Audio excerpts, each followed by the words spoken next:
Muito bem, vamos passar agora para a doutora Vera Iaconelli. Ela é psicanalista, né? Mestre e doutora em psicologia pela Universidade de São Paulo e também é diretora do Instituto Geral de Psicanálise e colunista do jornal Folha de São Paulo. Bom, agradeço muito o convite, prazer de estar com vocês, maravilhoso poder ouvir o professor Nicoleles, realmente assustador e é um prazer ao mesmo tempo, mas o que tem que ser dito, né? Eu gostaria de fazer uma outra abordagem a partir de um pouco da escuta que eu tenho clínica e do trabalho que eu tenho feito junto a várias escolas e professores e famílias, né, do que está sendo essa experiência da pandemia. E eu queria dividir numa balança bem injusta, fazer uma balança entre duas coisas, né? O sofrimento das crianças, dos pais, dos professores, dos funcionários, versus o aumento de número de mortes. Não é uma balança justa, porque é claro que quando a gente põe de um lado a questão da morte, a gente já sai, né, com uma pendendo para um lado necessariamente. Mas eu acho que é importante falar disso, porque isso tem sido um argumento que eu tenho escutado, que é as crianças estão sofrendo demais, as famílias estão sofrendo demais, talvez exista ali, se a gente pesar entre o sofrimento das crianças e o risco ali do número não tão aumentado de mortes, enfim, eu vou desenvolver um pouco esse pensamento, tá? Então, em primeiro lugar, quais são os sofrimentos mais recorrentes que a gente tem escutado? Ansiedade, tristeza, depressão. Mas existem outros sintomas, né, sintomas psicossomáticos, insônias e vários outros quadros que são próprios associados a esse aumento de estresse da criança num ambiente familiar estressado, num país estressado e, diga-se, desgovernado, porque é claro que, eu acho que os colegas vão concordar comigo, que a gente está atravessando uma situação terrível, com os piores líderes possíveis, o pior manejo, pior administração, a situação já é terrível, mas a gente tem aí um agravante de estar um tanto à deriva diante dessa situação. Então, quando a gente começou a pandemia, sabíamos que logo de cara, né, teve aquele espanto com a situação, aquela sensação de incredulidade, teve um certo momento, vou dar uma parada na minha vida e vou ficar um pouquinho em casa, isso passou rápido, né, o momento férias, e logo as pessoas começaram a fazer uma contabilidade de várias questões colocadas. Mas naquele momento existia uma esperança, existia uma grande esperança, uma sensação narcísica de que a gente estava abrindo mão de um monte de coisa pelo um bem comum. Eu lembro da minha própria sensação de vamos junto, né? E teve um momento em que esse vamos junto parecia possível, parecia que o nosso sacrifício faria a diferença, né? O que acontece? 5 meses depois, eu entendo que a gente fracassou, porque a gente vai sair do isolamento sem ter entrado, eu acho que o professor Miguel coloca isso, né? Quer dizer, tem ali nos lugares onde o lockdown foi realmente eficiente, bem feito, o resultado era o esperado, e os lugares onde foi meio de qualquer jeito, como a gente viu, a gente acaba fracassando. Isso dá um desalento muito grande para continuar fazendo o que a gente tem que fazer, né? Isso dá um desalento, mas a gente não pode ser tragado por este lugar. Quando os pais e nós, cidadãos, se sentem menos calçados nessa batalha, nessa privação, nesse sofrimento, por um bem maior, a gente transmite isso para as crianças também, e elas vão ficando mais insuportáveis ainda do que era de se esperar dentro de uma casa, tá? É claro que disso vai fazer muita diferença quem é muito pequenininho, que é uma criança antes da adolescência, e um adolescente. São experiências muito diferentes. A gente também tem um sofrimento que é um equívoco absoluto, que é a experiência de fracasso escolar que as crianças estão tendo. Então, os professores estão muito frustrados porque eles acham que não estão conseguindo entregar, e os alunos estão muito frustrados porque acham que são maus alunos, e os pais também acham que estão sendo maus alunos. Mas isso é um equívoco absoluto, porque a escola virtualizada não é solução de nada. Essa ideia de que os professores deveriam estar preparados para virtualizar o ensino. Em nenhum momento no contrato de trabalho deles, no combinado, estava colocado que eles iam virtualizar as aulas deles e seriam experts, ou iam gostar, ou tinham feito essa opção. Ninguém aí foi contratado para homeschooling, que é um outro departamento, tá? E as crianças também, quer dizer, essa experiência bidimensional, essa experiência que para nós adultos é chata, mas a gente já tem toda a condição de lidar, estamos aqui nos relacionando e podemos ter uma conversa super rica na bidimensionalidade, né, cada um aí no seu quadrado. Isso não é escola para criança em desenvolvimento, né? Você pode até numa pós-graduação, eu dou aula, todos os colegas aqui dão aula para adultos, é outra história. A experiência da criança na escola é uma experiência afetiva, é uma experiência de troca sensorial, é uma experiência que tem cheiro, que tem gosto, que tem textura, que tem... No meio de tudo isso, no meio do encontro com as outras crianças, com os serventes, com os porteiros, com a direção, com os professores, no meio de tudo isso, ela aprende. E aprende pra caramba, porque o aprendizado é afetivo e envolve toda essa cena. Você passa a criança e finge que tudo bem, que é só dar o conteúdo, né? Você vai dando conteúdo, o professor ali vai dando conteúdo e a criança tem que engolir, é mais ou menos como ficar oferecendo a Coca-Cola para a criança dia e noite e não entender porque ela não se desenvolve. Gente, a virtualidade foi o jeito, o arremedo, né, para a gente tentar sustentar a escola e esses laços ao longo deste ano, mas de uma certa forma também fracassou. Ou melhor, né, as expectativas idealizadas, as fantasias de que era possível substituir a escola presencial por esse simples aparato aqui, elas se mostraram completamente infrutíferas. Então, a gente não pode delirar e achar que professores não estão conseguindo dar aula e crianças não estão conseguindo ter aula. Não, a gente tem uma aula virtualizada que em si já é um empobrecimento enorme da experiência escolar. Então, estamos fazendo o melhor possível, mas se o seu filho não está indo bem na escola, e se você é um professor que não se adaptou à ferramenta, não se martirize, porque isso não é o proposto para nenhum dos dois, não é justo com nenhum dos dois. Então, onde que eu quero chegar? Né? A gente tem aí, realmente, crianças sofrendo. Adriana, se eu estiver falando muito rápido, você faz assim para mim, não? Crianças sofrendo, tristeza, depressões, sintomas, isso é um fato. Então, o que a gente faz com isso? A gente responde como a isso? Será que realmente a gente vai poder responder abrindo a escola? Então, agora eu vou para o outro lado da conversa. Eu não tenho a menor condição, não sou autoridade sanitária, para dizer, como o Miguel acabou de falar lindamente, por que as milhões de razões pelas quais a gente não deveria abrir escola agora. Não cabe a mim, eu confio em quem domina esta área e eu não posso responder por este lugar, tá? Mas eu quero só retomar aqui uma questão ética.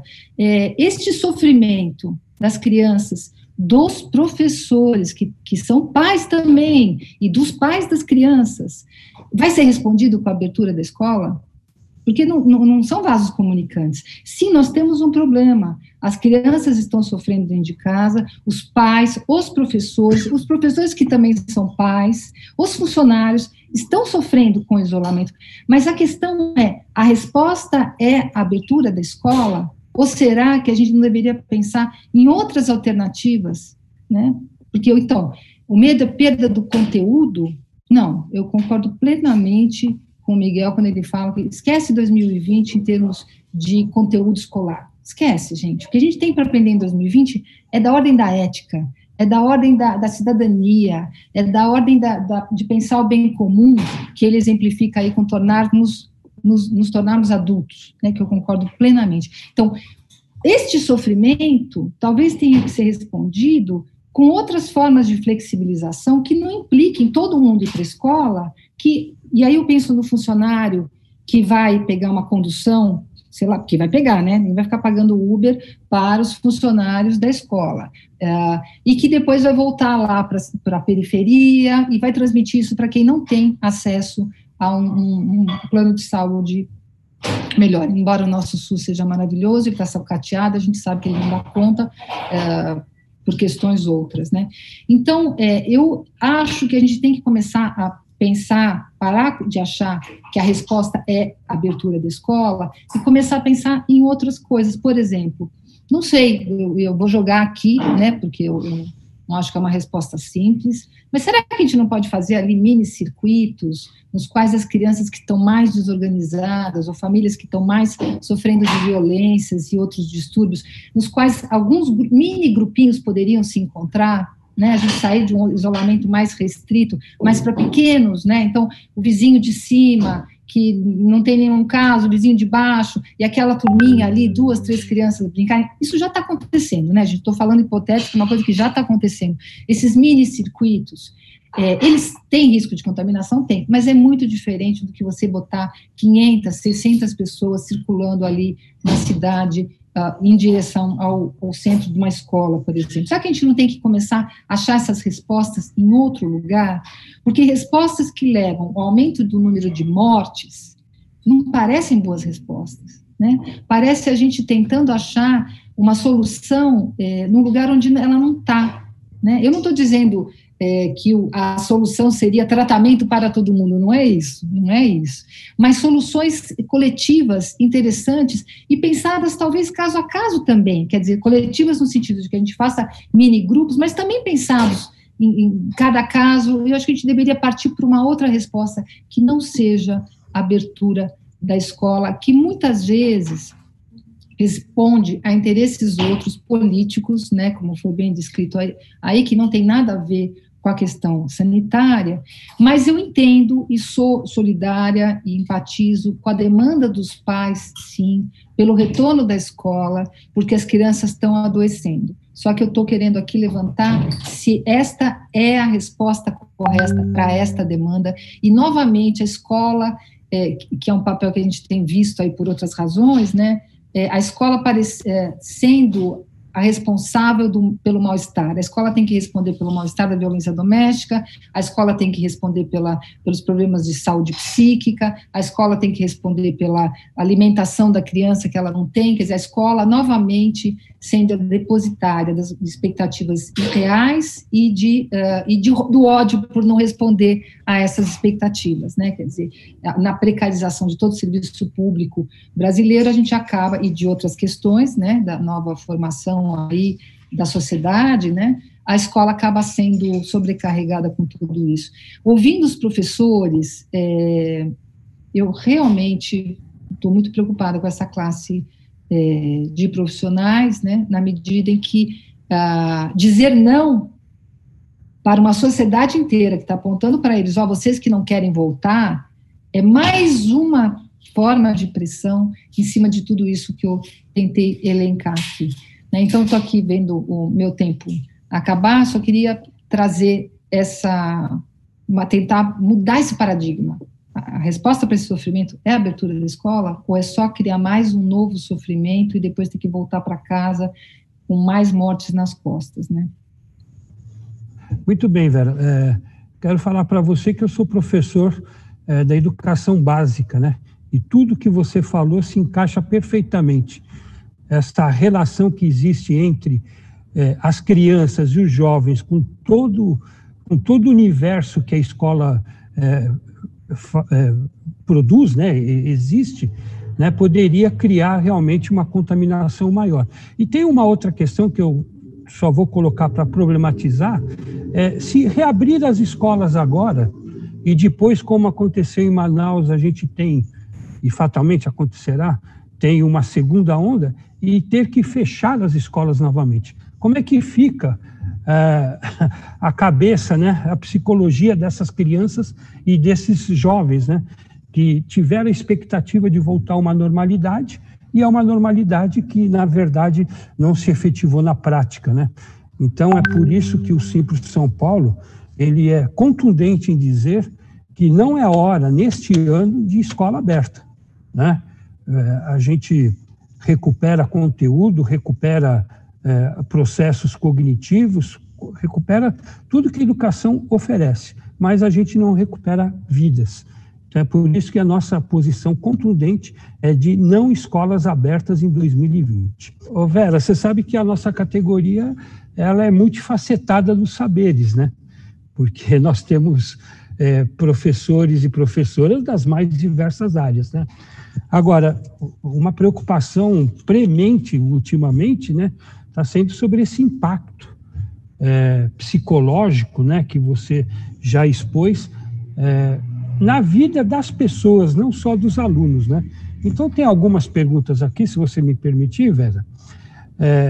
A pandemia não serviu para expor o fato de que as famílias, há um bom tempo, estão transferindo responsabilidades que não são das escolas? Então, né, é um ponto a ser considerado isso daí, né? Terceirizar a educação plenamente é muito comum, né?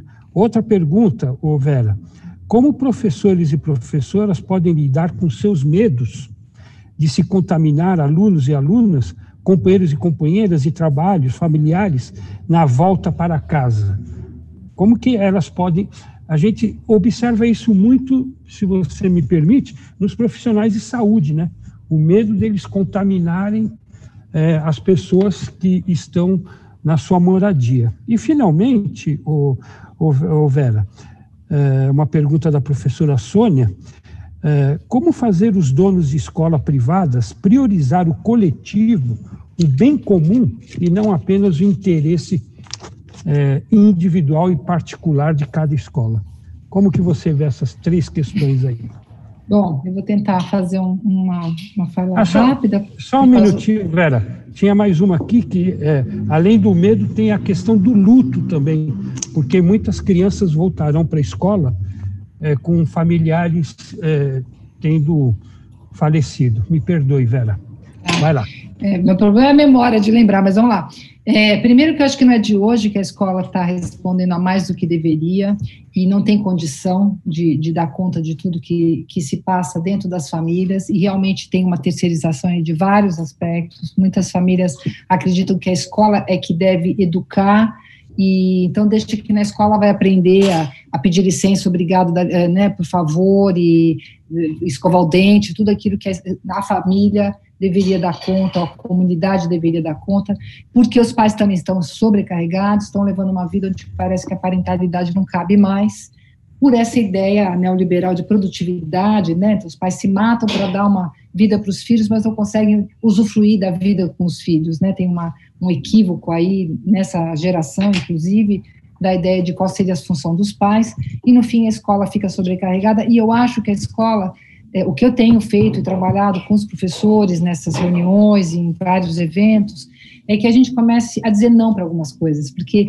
a falta tem que aparecer no seu lugar de origem. Se a gente fica estressado, como muitas vezes os professores ficam, diretores, tentando responder a demanda dos pais, ao invés de falar, não, realmente isso a gente não consegue fazer, mas será que nos cabe fazer?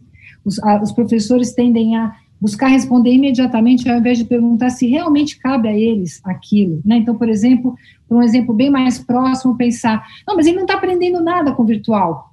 Pois é, né? Quer dizer, não acho que os professores têm que dar conta de responder isso. O que dá para fazer é isso, mas o virtual não é para todos, o virtual nem é o desejável, o virtual não dá conta. Então, a gente vai ter que devolver para os pais isso. Olha, o virtual é capenga, sim, como um substituto da escola, ao invés de tentar correr atrás de uma coisa que não dá, né? Então, as responsabilidades têm que ser devidas e têm que ser repensadas, porque a gente tende a responder muito rápido e não permite que a falta apareça do lado de quem tem que aparecer, né?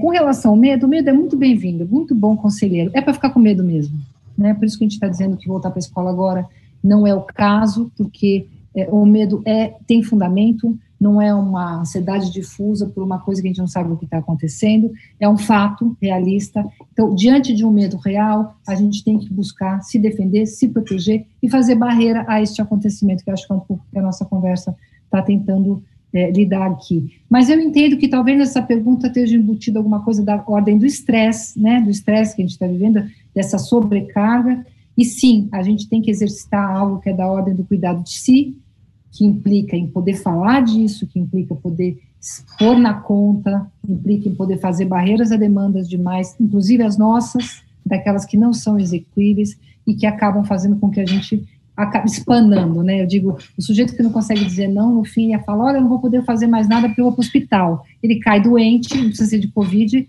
pode ser de outra coisa, né, de uma doença, inclusive, psicossomática, que é a forma dele fazer barreira àquilo que é excesso, né.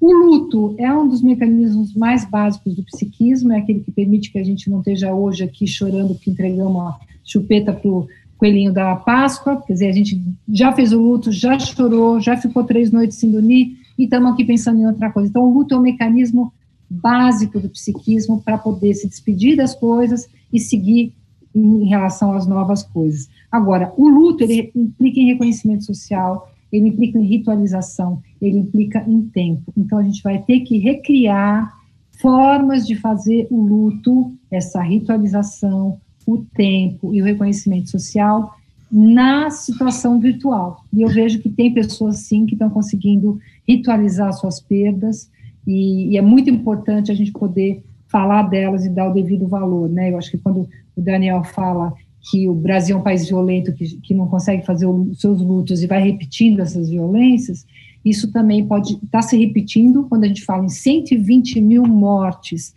e dentro dessas 120 mil, certamente uma quantidade grande de pessoas que não precisariam ter morrido por erros nossos. Eu acho que a responsabilidade está nas nossas costas, né? Cada um do seu jeitinho.